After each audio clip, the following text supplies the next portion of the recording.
తిరుపతిలోని శ్రీ వెంకటేశ్వర నాట్య కళా పరిషత్ ఆధ్వర్యంలో నిర్వహిస్తున్న 72వ వార్షిక జాతీయ నాటకోత్సవాలు 2026లో భాగంగా శుక్రవారం సాంస్కృతిక కార్యక్రమాలు ఘనంగా జరిగాయి. ఇందులో శుక్రవారం తెనాలి వారి శ్రీ స్వరాజ్యలక్ష్మి సేవా సమితి బృందం ప్రదర్శించిన లీలా కుషుడు పద్య నాటకం ప్రేక్షకులను విశేషంగా ఆకట్టుకుంది. కళాకారుల అద్భుత నటన, పద్య పఠనం, సంగీతం, రంగస్థల ప్రదర్శనకు ప్రేక్షకుల నుంచి మంచి స్పందన లభించింది. ఈ కార్యక్రమానికి రాయలసీమ రంగస్థలం చైర్మన్ కుండాల గోపీనాథ్ రెడ్డి ముఖ్య అతిథిగా హాజరయ్యారు. నాటకాన్ని వీక్షించిన అనంతరం నాటక బృందంలోని కళాకారులను అభినందిస్తూ ప్రశంసా పత్రం, షీల్డ్ అందజేశారు. అనంతరం శ్రీ వెంకటేశ్వర నాట్య కళా పరిషత్ నిర్వాహకులు కుండాల గోపీనాథ్ రెడ్డిని ఘనంగా సత్కరించారు.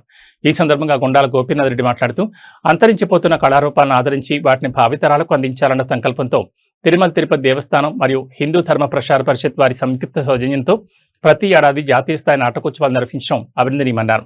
ఈ కార్యక్రమంలో శ్రీ వెంకటేశ్వర నాట్య కళా పరిషత్ కార్యదర్శి కొత్తపల్లి మునిరత్నం, సంయుక్త కార్యదర్శి కొల్లతూర్ భాస్కర్ రెడ్డి, మర్దం గజేంద్ర, కళాకారులు పామూరు సుబ్రహ్మణ్యం, ఇరుముని శేఖర్, చంద్రబాబు నాయుడు, విద్వాన్ కస్పా పద్మనాభం, పొన్నాల జయజిరెడ్డి, లోక ప్రభాకర్ నాయుడు, తొండమనాడు సుబ్రహ్మణ్యం రెడ్డి, పోలే జనార్దన్ రెడ్డి తదితరులు పాల్గొన్నారు. నమో వెంకటేశాయ. శ్రీ వెంకటేశ్వర నాట్య కళా పరిషత్ 72వ వార్షికోత్సవ నాటక పోటీలు ఈ తిరుపతి నందు శ్రీ మహతే కళాక్షేత్రం నందు ఎన్నడూ లేని విధంగా వైభవంగా జరిపించుటకు ఈ కళా పరిషత్ వారు మాకు తోడ్పడిన తిరుమల తిరుపతి దేవస్థానం మరియు హిందూ ధర్మ ప్రచార పరిషత్కి మాకు ప్రత్యేక ధన్యవాదాలు తెలుపుకుంటూ, అలాగే ఈ 10 రోజులు జరుగు ఈ ఉత్సవాలలో తిరుపతి కళాకారులే కాకుండా ఉభయ రాష్ట్ర కళాకారుల నుంచి పోటీ నాటకాలు నిర్వహించడం జరుగుతున్నది. ఈ ఆగస్టు 3 నుండి 12వ తేదీ వరకు జరుగు నాటకాలలో ఎన్నడూ లేని విధంగా పౌరాణిక పద్య నాటకంలకి 80,000 రూపాయలు ప్రథమ బహుమతి నిర్ణయించడం జరిగింది. అలాగే 60,000 రూపాయలు ద్వితీయ బహుమతికి, 40,000 రూపాయలు తృతీయ బహుమతికి నిర్ణయించడం జరిగింది.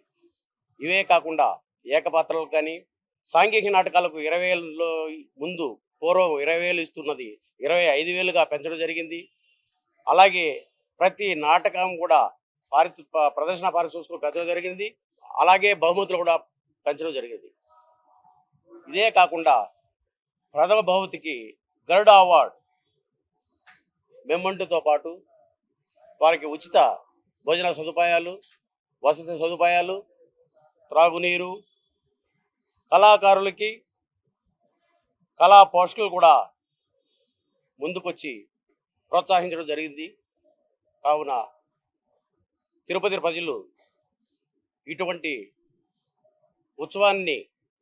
కళా ఉత్సవాన్ని అందరూ వీక్షించి కళలను ప్రోత్సహించాలిగా ప్రార్థిస్తున్నాం.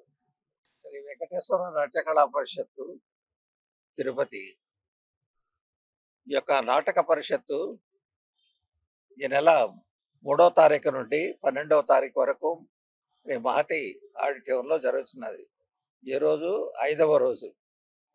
ఈ యొక్క నాటక పరిషత్తు దిగ్విజయంగా ప్రతిరోజు పౌరాణిక నాటకాలు, ఏకపాత్రలు, సాంఘిక నాటకాలు ఇవన్నీ కూడా చాలా సక్రమంగా జరుగుతున్నాయి. తిరుపతిలోని ప్రేక్షక మహాశయులందరూ కూడా ఈ యొక్క కార్యక్రమాలకు విచ్చేసి చాలా విజయవంతం చేస్తున్నారు. ఇది అట్లాగే 12వ తారీఖు వరకు కొనసాగుతుంది. కాబట్టి ఈ యొక్క అవకాశాన్ని తిరుపతి ప్రజలు, ప్రేక్షకులు ఈ అవకాశాన్ని సద్వినియోగం చేసుకోవాల్సిందిగా కోరుతూ సెలవు తీసుకుంటున్నాను.